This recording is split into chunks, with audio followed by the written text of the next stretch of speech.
A maioria das imagens que vocês vão ver nesse vídeo, eu gravei entre meus 55 e 58 anos de idade. No momento que eu estou gravando para vocês, estou há 5 dias do meu aniversário de 60 anos e eu estou fazendo essa pequena introdução no sentido de buscar um aspecto de funcionalidade da sua estrutura muscular.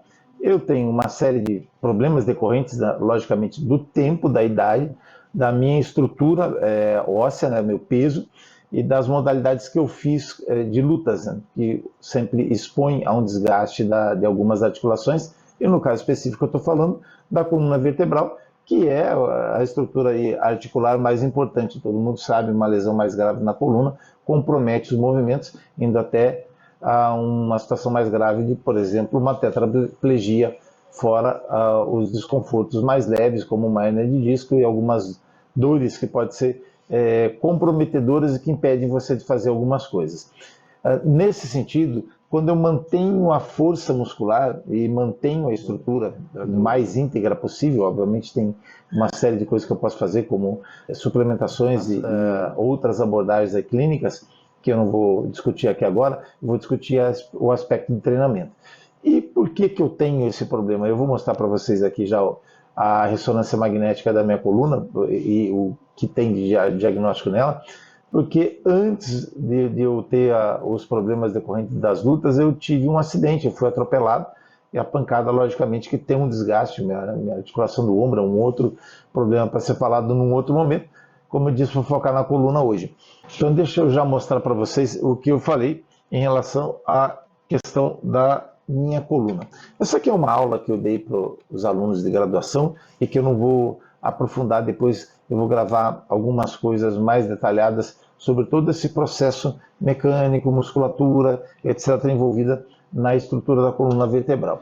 Daqui eu vou trazer. Nessa ressonância magnética, nitidamente ele aponta aqui duas lesões importantes aqui na coluna, entre a C3 e C4, e depois entre a C4 e a C5, e são lesões que comprometem, né, de uma certa forma, a minha musculatura. Aqui novamente, né, elas aparecem, e mais aqui na frente, deixa eu passar aqui mais alguns slides e mostrar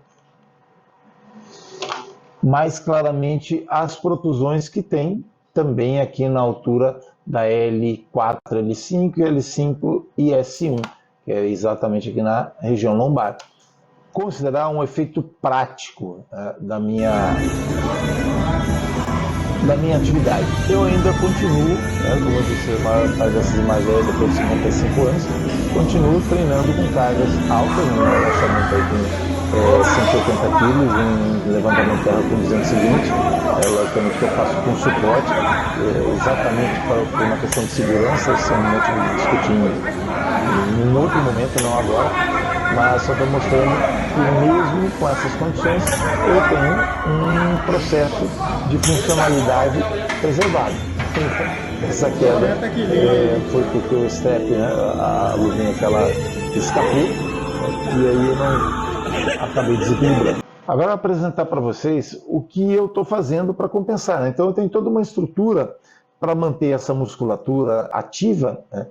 E que o core, né, principalmente a musculatura aí que envolve a musculatura flexora do tronco, né, os abdominais, o reto abdominal, os oblíquos interno e externo, transverso do abdômen que não é ativado diretamente nesse tipo de atividade voluntária, né, mais um músculo que ajuda na evacuação, mas eu vou focar principalmente nos músculos do dorso, né? São os músculos relacionados à coluna. Então aqui eu tenho uma quantidade enorme de músculos que às vezes a gente nem pensa neles durante o treinamento, que vão desde os músculos longos até os músculos curtos. E eu vou falar num atacado aqui, como eu disse, não vou aprofundar nos detalhes cinesiológicos e biomecânicos, eu vou mais para a questão funcional mesmo.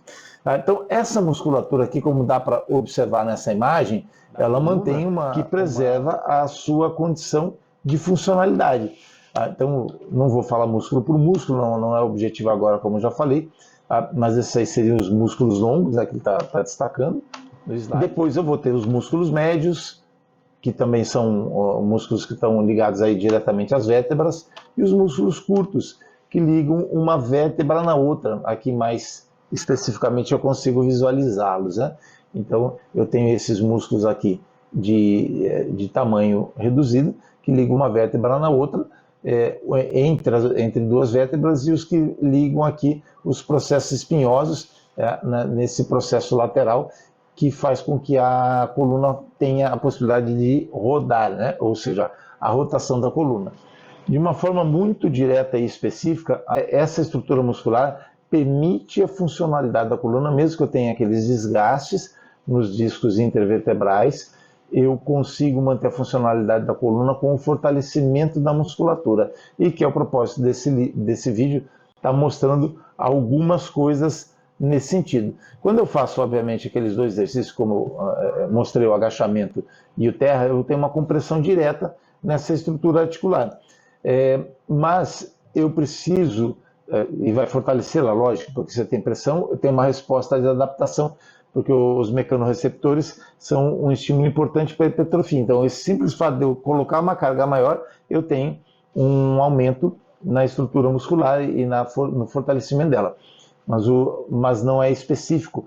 Significa que se eu não fizer exercícios específicos, eu consigo ir subindo as cargas, principalmente por conta dos grupamentos musculares maiores, como o quadríceps, posterior da coxa, o glúteo, e não fortaleço na mesma proporção esses músculos da coluna, que eu acabei de mostrar de uma maneira muito rápida. E aí eu tenho alguns exercícios que ajudam bastante nesse sentido. Esse é um exercício que é bastante interessante para eu fazer o 2 em 1. Ele tanto fortalece a musculatura alva que me interessa, que é melhorar a condição da coluna vertebral como um todo, e essa postura exige isso. Ele vai trabalhar também a cintura escapular, é claro. Como eu disse, tem um problema do ombro, então ele também ajuda nesse sentido. E ele funciona como um aquecimento. Então é um exercício de menor intensidade, vou melhorando a postura e vou melhorando o fortalecimento como um todo. Então é bastante indicado que eu utilize. Outro exercício 2 em 1 é eu fazer uma combinação. No caso, estou treinando o braço, mas coloquei esse capacete com um peso, onde ele está fortalecendo a minha musculatura cervical. Agora no exercício tríceps, ele tem que estabilizar para manter essa posição, e o peso, obviamente, está tracionando para frente, e a musculatura tem que antagonizar a ação da gravidade. É um trabalho isométrico de um fortalecimento bastante interessante.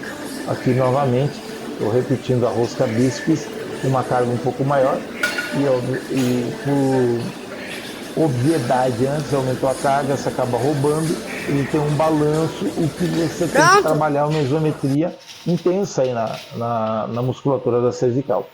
Outro exercício que é utilizado, eu estou mostrando aqui uma série de exercícios que não são tão convencionais, é o bom dia. O bom dia normalmente você faz com uma barra, né, ou com um bastão na nuca, só que eu estou fazendo aqui o bom dia no aparelho REC. É uma forma de eu conseguir aumentar a carga com um peso maior do que eu conseguiria fazer com uma barra na nuca. Outros exercícios de estabilização, eu não preciso de equipamento nenhum, estou usando o banco aí só como suporte, porque a intensidade aumenta, eu poderia deixar os pés no chão, como volta e meia eu faço quando eu viajo. Só que quando eu subo as pernas, ele exige mais duas coisas. Ele fica um pouco mais intenso em termos de sobrecarga na musculatura, e ele exige mais equilíbrio. A coordenação também é mais exigida nesse tipo de exercício. E por fim, nesse exercício, que é uma combinação de 3 resistências diferentes. O peso principal que eu estou levantando é o levantamento de terra, novamente o capacete com peso tracionando uma cervical para frente, e eu uso um elástico que traciona o meu corpo para trás. Então eu tenho que equilibrar isso com diferentes forças atuando, para frente, para trás, e manter a estabilidade isométrica da postura. Então, obviamente existe uma infinidade de exercícios para a coluna que eu não vou abordar todos aqui. Eu posso usar o lenhador, exercícios rotacionais na polia, os convencionais stiff, ou extensão no banco, né, extensão da coluna no banco, que são exercícios um pouco mais conhecidos. Um outro exercício bastante interessante para ser utilizado é essa extensão da coluna na máquina, onde me confere um pouco mais de segurança, porque eu estou apoiado, é diferente do peso livre, não preciso tanto me preocupar com o equilíbrio, e para pessoas menos aptas é uma opção bastante interessante em termos de segurança. E aí como eu falei, o exercício do banco, esse aqui da distensão da coluna, que já é mais convencional, aí uma outra visão de como fazer esse exercício. Mais uma opção aqui, que seria a execução agora ao contrário, né? Eu vou trabalhar principalmente a musculatura flexora aqui da cervical, de uma forma isométrica, enquanto eu faço o trabalho de remada, de puxada alta, na verdade. Quando eu inclino mais o corpo atrás, ela fica um intermediário entre a puxada e a remada, e eu, utilizando o peso, eu tenho que estabilizar a coluna cervical, mas a partir dos seus flexores. Então é muito importante sempre trabalhar esse equilíbrio entre flexor e extensor. Como eu disse, o objetivo desse vídeo é focar naquilo que era um pouquinho menos óbvio, né, que a maioria já conhece de academia, que são os músculos curtos da coluna, e que devem ser levados em consideração quando você vai fazer um treinamento de peso. Se você gostou desse vídeo, deixe seu like, faça um comentário, compartilhe, e nos vemos no próximo vídeo. Grande abraço!